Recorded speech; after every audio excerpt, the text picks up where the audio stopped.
लिखते हैं कि राजा दशरथ के सब कुछ था, सब था, राजा के पुत्र न थे, दंतक भी कोई लिया नहीं। अच्छा, दंतक किसे कहते हैं, किसी को पता है? दंतक किसे कहते हैं? स्वामी जी ने दंतक का भाव क्यों दिया, बाबा जी को हमारे पता है। क्योंकि राजा दशरथ जी के महलों में सब कुछ था, लेकिन कोई संतान नहीं थी, और है चौथापन आने वाला, हथकमल अभी तक खिला नहीं। सब था, राजा के पुत्र थे, दंतक भी कोई लिया नहीं। दंतक का मतलब होता है गोदनामा। जैसे किसी भाई की कोई संतान नहीं होती है तो अपने बहन का पुत्र या अपने बड़े भाई का पुत्र ले लेते हैं, उसे गोदनामा कहते हैं, उसी को दंतक कहते हैं।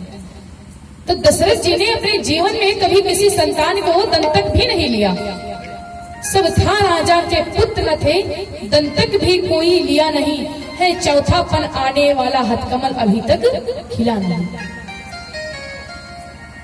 दशरथ जी के महलों में सब कुछ है, धन दौलत है, महल बना हुआ है, 3 नारियां हैं, सब कुछ है, लेकिन कोई संतान नहीं है। और जिसके घर में चाहे जितना धन भरा हो, लेकिन अगर कोई पुत्र नहीं होगा तो उसे बड़ा दुख होगा। क्योंकि पति बिन सूनी मांग, पुत्र बिन घर है सूना, दो मुक्ति के द्वार दो बिन दुख है दोना। कहते कि जितना दुख, मुक्ति के 2 ही द्वार होते, एक होता है पति, एक होता है पुत्र। पति बिन सूनी मांग, पुत्र बिन घर है सोना, दो मुक्ति के द्वार दो गुण दुख है दोना। कहते कि माताओं के, अगर मैया लोगों का कोई अपना पति खत्म हो जाए, पति खत्म होने पर जितना मैया को दुख होता है, उतना ही जब उसका पुत्र खत्म होता है तभी उतना दुख होता है। पति और पुत्र के मरने पर माँ को बराबर दुख होता है, क्योंकि 2 ही माँ के मुक्ति के द्वार होते, एक होता है पति, एक होता है पुत्र। दशरथ जी की बड़ी चिंता रहती है, गलानी रहती है कि प्रभु मेरा चौथापन आ गया है और 3 मेरे महलों में रानियां हैं, लेकिन मैं इतना बड़ा भागा कि मेरे घर में कोई एक संतान तक नहीं है। स्वामी जी रामचरितमानस में एक चौपाई लिखते क्या है, एक बार भूपति मन माही, भई गलानी मोरी सुत नाही। एक बार भूपति मन माही,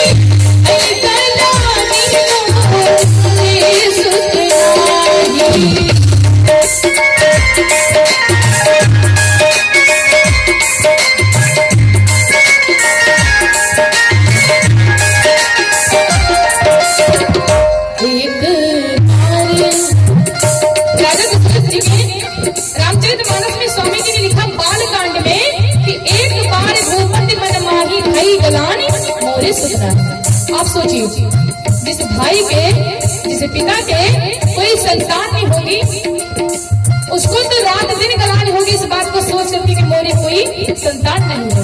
फिर स्वामी जी ने एक बार का शब्द क्यों दिया? क्या राजा दशरथ जी को एक ही बार दुख हुआ पुत्र के लिए? एक बार भूपति मन माही, भई गलानी मोरे सुत नाही।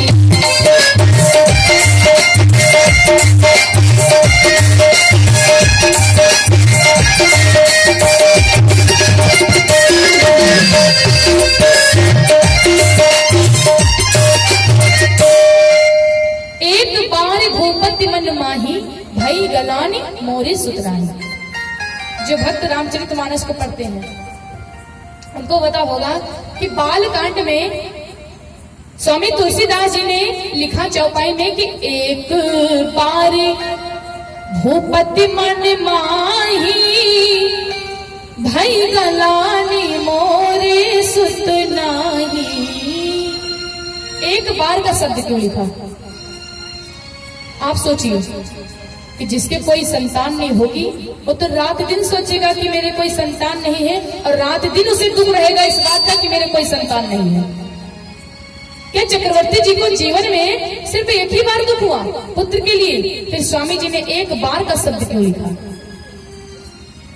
क्योंकि जिसके कोई संतान नहीं होगी वो तो रात दिन सोचेगा कि मेरे कोई संतान नहीं है, रात दिन उसे दुख होगा। एक बार भूपति मन माही, भूपत का मतलब राजा, और भाई गलान मोरे सुत नाही। इस चौपाई का मतलब है कि राजा दशरथ के जीवन में एक बार दुख हुआ पुत्र के लिए, लेकिन जिसके कोई संतान नहीं होगी उसे तो रात दिन गलाने होगी कि मेरे कोई संतान नहीं, एक ही बार दुख नहीं होगा। फिर रामचरितमानस में स्वामी जी ने एक बार का शब्द क्यों दिया, इस कथा को सुनेंगे। क्योंकि एक बार की इस चौपाई का अर्थ हर विद्वान अलग अलग बताते हैं, क्योंकि इस चौपाई को लेकर के कई अर्थ निकलते हैं। ध्यान से सुनिएगा कि मैं कथा सुनाने जा रही हूं कि स्वामी जी ने एक बार का शब्द क्यों दिया। क्योंकि जिसके कोई संतान नहीं होगी वो तो रात दिन सोचेगा, रात दिन उसे गलानी होगी। गलानी का मतलब दुख, सुत का मतलब पुत्र, पुत्र के लिए रात दिन उसे गलानी होगी। क्या चक्रवर्ती जी को जीवन में एक ही बार सिर्फ दुख हुआ? एक बार का शब्द क्यों दिया? एक बार की बात होता क्या है? राजा दशरथ जी, इस चौपाई की तो अर्थ बहुत कथाएं मिलती हैं, लेकिन हमारे गुरु जी जो बताते हैं वही हम भी आपको सुना रहे हैं, और यही मुझे सबसे ज्यादा सत्य लगता है। एक बार की बात, चक्रवर्ती जी शिकार करने के लिए वन को चल देते हैं। अपने घोड़े पर सवार हुए जा रहे हैं, लेकिन जाने से पहले चक्रवर्ती जी अपने मन में सोचते कि ला अपने केकई रानी से मिल लेते हैं। क्योंकि राजा दशरथ जी के महलों में 3 रानियां थी, कौशल्या, सुमित्रा और केकई माता।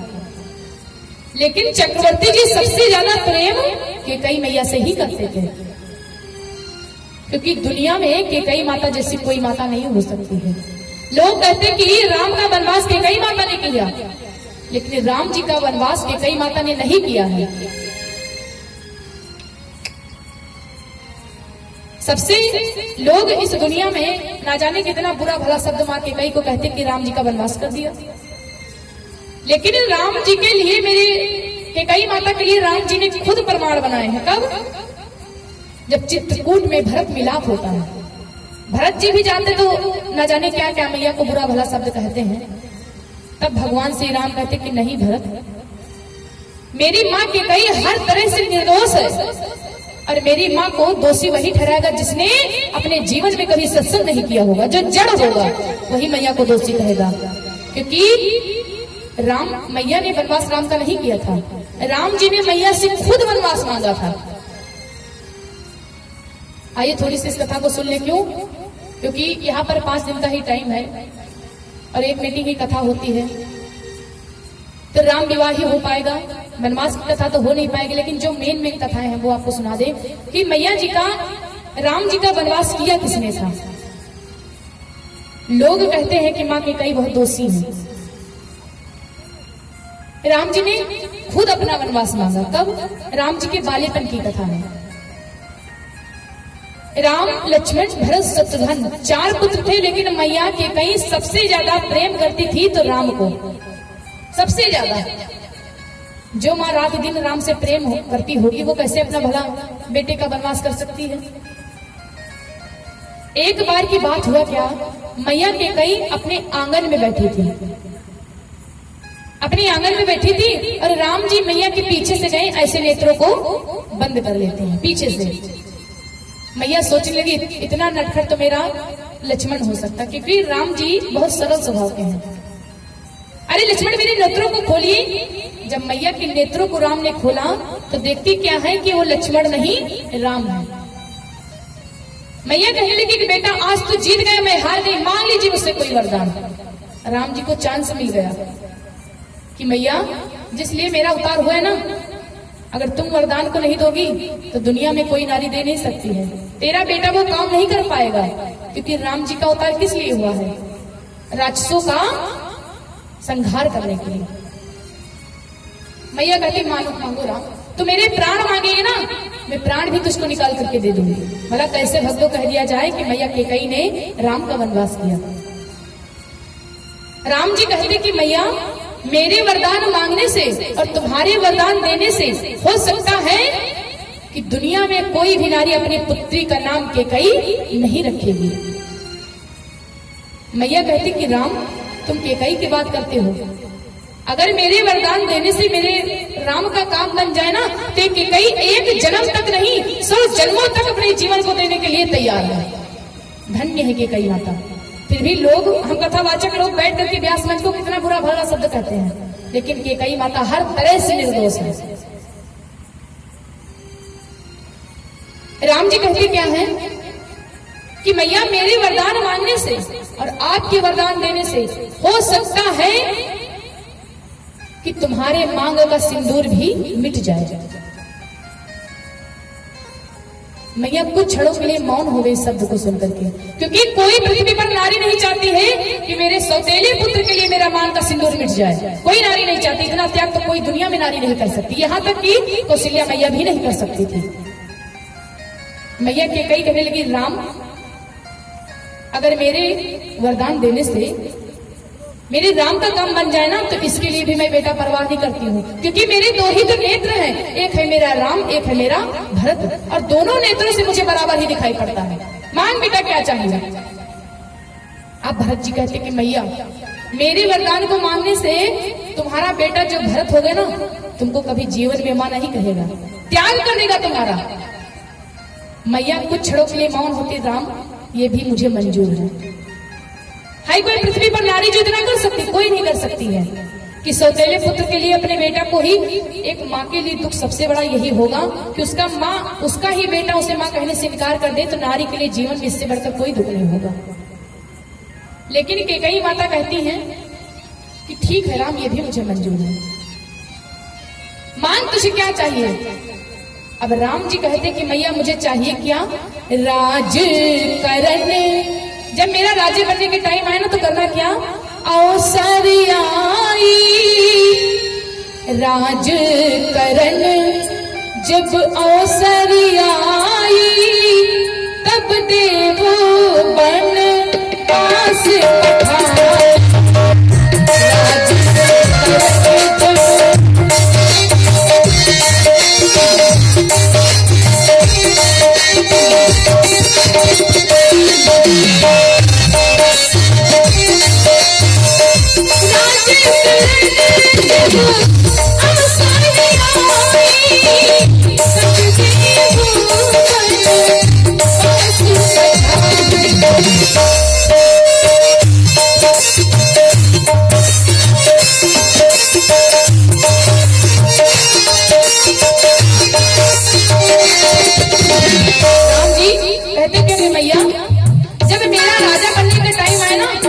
मेरे लिए आप 14 वर्षों का वनवास मांग लेना पिताजी से, क्योंकि मैया आपके सिवा इस वरदान को कोई नहीं मांग सकता, क्योंकि आप इतना मुझे कोई प्यार नहीं करता, प्रेम नहीं करता। और राज करन जब अवसर आई तब देव बन पास